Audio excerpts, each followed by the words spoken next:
जैसा कि हमको पता है कि युवराज सिंह ठाकुर ने शादी होने के बाद पूरी तरीके से अपने रंग रूप बदल दिए। युवराज सिंह ठाकुर जिस तरीके से शादी से पहले बिहेव करता था, जिस तरीके से महक को मनाता था, महक से अच्छे से बातचीत करता था, शादी के बाद तो युवराज सिंह ठाकुर ने गिरगिट की तरह रंग बदल लिए। बातों बातों पर युवराज सिंह ठाकुर महक के ऊपर हाथ उठाता है, साथ ही साथ महक को चिल्लाता है, महक से झाड़ू पोछे करवाता है। इतना ही नहीं दोस्तों, बल्कि महक से बर्तन भी धुलवाता है। और यह सभी चीजें देखने के बाद तो हम सभी के होश उड़ जाते हैं, क्योंकि महक जब राजपूत परिवार को भी फोन करके कहती है तो राजपूत परिवार भी हाथ खड़े कर देता है और कहता है कि तुम्हें तुम्हारे ससुराल के अंदर जो कहा जा रहा है ना, वह चीज तुम कर लो। हमारे पास बार बार रोती धोती मत आओ। इन सभी चीजों के अंदर हम कुछ भी नहीं कर सकते। तुम्हारे ससुराल में जैसा होता है, जो तुम्हें करने को कह रहे हैं, वह सारी चीजें तुम करो, क्योंकि अगर तुमने वह सारी चीजें नहीं करी है ना, तो मजबूरन ठाकुर परिवार को उनके घर से तुम्हें भगाना पड़ेगा। इसलिए महक, जो तुम्हें काम करने को कहा जा रहा है ना, वह काम तुम करो। ईश्वर, अगर हम पद्मा की बात करें, जहाँ पर पद्मा को गिनी सिंह राजपूत ने बुरी तरीके से घेर लिया है। जैसा कि हम सभी जानते हैं कि गिनी 21 साल पहले ही राजपूत परिवार से भाग गई थी। यहाँ पर हम कह सकते हैं कि गिनी भागी नहीं थी, बल्कि गिनी को भगाया गया था। जब अभय को पता चल गया था कि गिनी राजपूत परिवार के पैसों के ऊपर नजर डाल रही है, राजपूत परिवार की प्रॉपर्टी को हड़पना चाहती है। गिनी राजपूत परिवार के अंदर इसलिए नहीं रह रही है क्योंकि वह अभय सिंह राजपूत से प्यार करती है, लेकिन राजपूत परिवार में गिनी इसीलिए रह रही है ताकि वह राजपूत परिवार की प्रॉपर्टी को हड़प सके, राजपूत परिवार के पैसों को हड़प सके और अपनी पूरी जिंदगी के अंदर गिनी ने जो कुछ नहीं पाया है वह राजपूत परिवार से पा ले। लेकिन अगर हम राजपूत परिवार की बात करें, जहाँ पर पूरे राजपूत परिवार को गिनी की सच्चाई के बारे में पता चल जाता है और वह गिनी को धक्के मार के वहाँ से भगा देते हैं। गिनी ने भी उसी वक्त ठान लिया था कि वह राजपूत परिवार को मुंह तोड़ जवाब देगी और इतनी अमीर इंसान बनकर दिखाएगी कि राजपूत परिवार भी उसके घुटनों में झुक जाएगा। और आज अगर हम गिनी की बात करें तो गिनी स्मगलिंग करती है, इलीगल काम करती है और तो और औरतों को खरीद कर बेचने का काम भी करती है। इसके साथ साथ पता नहीं गिनी और कितने सारे गलत काम करती है, जो कि उसने नाम बदल कर यह सारे काम करना चालू कर दिया है। जी हाँ, गिनी ने अपना नाम बदल कर रख लिया है रानी, क्योंकि गिनी को तो आज तक कोई रानी बना नहीं पाया। तो गिनी ने सोचा क्यों ना मैं खुद ही रानी बन जाती हूँ। युवराज सिंह ठाकुर रानी यानी कि गिनी को फोन करके कह देता है, हमें पद्मा को मारना है, पद्मा की लाश बनानी है, हमें पद्मा से कोई भी पैसे नहीं चाहिए, ना ही हमें पद्मा को किसी को ट्रेड करना है, क्योंकि हम सभी जानते हैं कि पद्मा अगर ट्रेड हो गई तो पद्मा की ट्रेड करेगी अंजलि, और अगर अंजलि को पद्मा सारी सच्चाई के बारे में बता देगी तो पूरा ठाकुर परिवार भी जेल जाएगा, राजपूत परिवार भी जेल जाएगा और राजवंशी परिवार भी। लेकिन हम सभी जानते हैं कि युवराज सिंह ठाकुर पद्मा की लाश बनाकर एक नाली के अंदर फेंक आएगा। और जी हाँ, बिल्कुल वैसा ही होता है। गिनी अंजलि को फोन कर कर कुछ ऐसा कहती है, जहाँ पर वह अंजलि से कहती है कि अंजलि, तुम मुझे यहाँ पर 7 करोड़ रुपए लाकर दो, नहीं तो तुम्हें पद्मा की लाश मिलेगी। यह सारी ही बातें सुनकर अंजलि के होश उड़ जाते हैं, क्योंकि इस वक्त तक गिनी को पता था कि अंजलि 7 करोड़ रुपए लेकर तो नहीं आने वाली है। इसीलिए गिनी ने अंजलि के सामने यह प्रस्ताव रखा। लेकिन अंजलि गिनी के साथ कुछ ऐसा करती है जिसे जानकर हम सभी के होश उड़ जाते हैं। क्या आप भी जानना चाहते हो कि पद्मा की लाश बनेगी या फिर नहीं? क्या अंजलि सही समय पर जाकर पद्मा को बचा लेगी या फिर कहानी एक नया ही मोड़ लेने वाली है? आखिर पूरी कहानी क्या है, आइए जानते हैं आज के इस महा एपिसोड में। तो चलिए वीडियो को शुरू करते हैं। इस कहानी की शुरुआत होती है आरती और अंजलि से, जहाँ पर अंजलि आरती से कह रही होती है, आरती तुम परेशान क्यों हो रही हो? अरे मैं तुम्हारी शादी वहाँ पर खड़े रह कर करवाऊंगी। अरे तुम गिनी अवस्थी से क्यों डर रही हो? भला गिनी अवस्थी तुम्हारा क्या ही बिगाड़ सकती है? अरे मम्मी, आपको क्या पता है, गिनी अवस्थी तो 21 सालों से अंडर वर्ल्ड में रह चुकी है। अरे 21 सालों से अंडरग्राउंड होकर वह काम कर रही है। अरे पुलिस भी गिनी अवस्थी, दामोदर मजूमदार, रानी मजूमदार से डरती है, तो भला हम तो एक मामूली इंसान है। अंजलि कहती है कि तुम होगी मामूली इंसान, मेरा नाम है एडवोकेट अंजलि अवस्थी, कोर्ट में मेरी बात चलती है और बाहर मेरा हाथ चलता है। और वैसे तुम भी तो रिपोर्टर थी ना, क्या हुआ तुम्हारी रिपोर्टिंग का? इस वक्त तक आरती कहती है कि माँ मैं रिपोर्टर थी,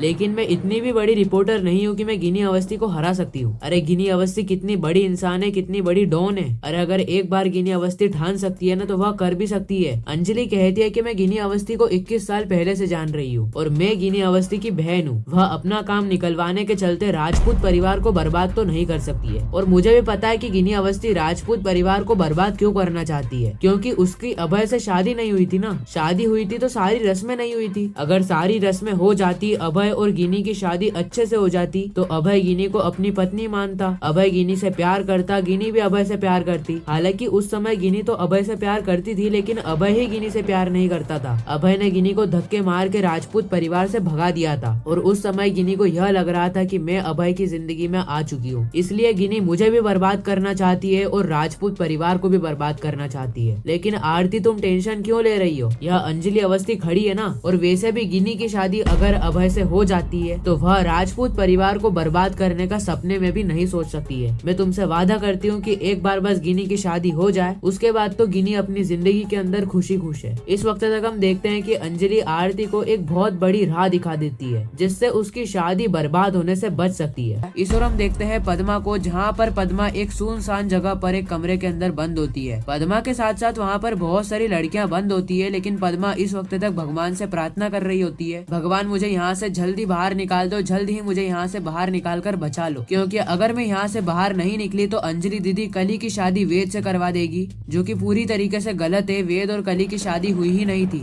इकलौती लड़की आरती की जिंदगी खराब हो जाएगी। मैंने अपनी जिंदगी तो बर्बाद कर ली है, लेकिन मैं आरती की जिंदगी बर्बाद नहीं करना चाहती हूँ। अंजलि दीदी ने मुझे बचाया था, लेकिन आज जब अंजलि दीदी को मेरी जरूरत है तो मैं अंजलि दीदी के लिए कुछ भी नहीं कर पा रही हूँ। हे भगवान, मुझे कोई रास्ता दिखाओ, मुझे यहाँ से बाहर निकालो, क्योंकि अगर मैं यहाँ से बाहर नहीं निकले ना तो मुझे 100% पता है कि अंजलि दीदी कली की शादी वेद से करवा देगी, और अगर कली की शादी वेद से हो गई ना तो मुझे बहुत ज्यादा बुरा लगेगा। मैं अपने आप को कभी भी माफ नहीं कर पाऊंगी, और तो और आरती की जिंदगी भी पूरी तरीके से खराब हो जाएगी। इस वक्त तक हम देखते हैं कि पद्मा बहुत ही ज्यादा रो रही होती है। उसी वक्त वहाँ पर एक आदमी आता है और वह पद्मा से कहता है कि ए लड़की तू रो क्यों रही है, यहाँ पर बाकी लोग रो रहे हैं क्या? अरे तू भी हंस, तेको तो बेचा जा रहा है, तेरी नीलामी होगी नीलामी, तेको सुंदर तरीके से तैयार होकर बेचा जाएगा और फिर तू भी गली गली जाकर भीख मांगेगी, लोगों के घर के आगे कटोरा लेकर बैठ जाएगी। पद्मा भी इस वक्त तक रोते रोते कहती है कि आप मुझसे यह सारे ही काम करवा लेना, लेकिन बस एक बार मुझे यहाँ से बाहर जाने दीजिए, एक बार मुझे अपना काम करने दीजिए, उसके बाद आपको मुझसे जो करवाना है आप मुझसे वो करवाइएगा। उसी वक्त वहाँ पर इनकी गैंग की लीडर आ जाती है, जो की होती है रानी, और यह रानी को देखकर पद्मा के होश उड़ जाते हैं, क्योंकि पद्मा जब इस रानी को देखती है तो पद्मा को याद आ जाती है 21 साल पुरानी गिनी, जो कि एक समय पर अभय सिंह राजपूत की पत्नी हुआ करती थी। लेकिन आज अगर गिनी की बात करें तो गिनी बहुत बड़ी गैंग की लीडर है। गिनी स्मगलिंग करती है, ट्रेड करती है और बड़े बड़े इलीगल काम करती है, और यही इलीगल काम करके गिनी लाखों रुपए दिन का बनाती है। और यह सारी चीजें देखने के बाद पद्मा के होश उड़ जाते हैं, पद्मा को चक्कर आने लगते हैं, और यह सभी चीजें देखने के बाद पद्मा गिनी के पास आती है, गिनी के पैरों में गिर जाती है और कहती है कि गिनी दीदी आप मुझे बचा लीजिए। अरे आरती की शादी होने वाली है और मेरे को अंजलि दीदी को सारी सच्चाई बतानी है। लेकिन गिनी इस वक्त तक पद्मा की बातों को नहीं मानती है और वह पद्मा को कहती है कि पद्मा तेरी लाश मिलेगी, लाश। अरे अब मैं ना राजपूत परिवार की गुलाम हूँ, ना ठाकुर परिवार की और ना ही अवस्थी परिवार की। मेरे को ठाकुर परिवार का सबसे बड़ा दुश्मन बना दिया गया था, और अब मैं ठाकुर परिवार का सर्वनाश करूंगी, अवस्थी परिवार का सर्वनाश करूंगी और अंजलि अवस्थी को जान से मारने की कोशिश करूंगी। अरे एक समय पर मेरे ऊपर कितने ज्यादा जुल्म हो रहे थे वह तो तुम्हें भी पता है, लेकिन वह सारे ही जुल्म मैं आज इन सभी लोगों के ऊपर करूंगी, ताकि इन लोगों को भी पता चल सके कि यह लोग मेरे साथ क्या कर रहे थे या फिर क्या कर सकते थे। और पद्मा यह सारे ही जुल्म तेरे ऊपर भी हो रहे हैं, लेकिन पद्मा तू जिस गिनी की बात कर रही ना वह गिनी 21 साल पहले ही मर चुकी है। यह जो तेरे सामने खड़ी है इसका नाम है रानी, और अब मेरा समय आ चुका है जब मैं अवस्थी परिवार और राजपूत परिवार का सर्वनाश करूं। खैर इसी के साथ यह एपिसोड भी यहीं पर ही खत्म हो जाता है। बाकी मैं मिलता हूँ किसी नेक्स्ट इंटरेस्टिंग वीडियो में किसी नए रिकैप के साथ। जब तक के लिए गुड बाय।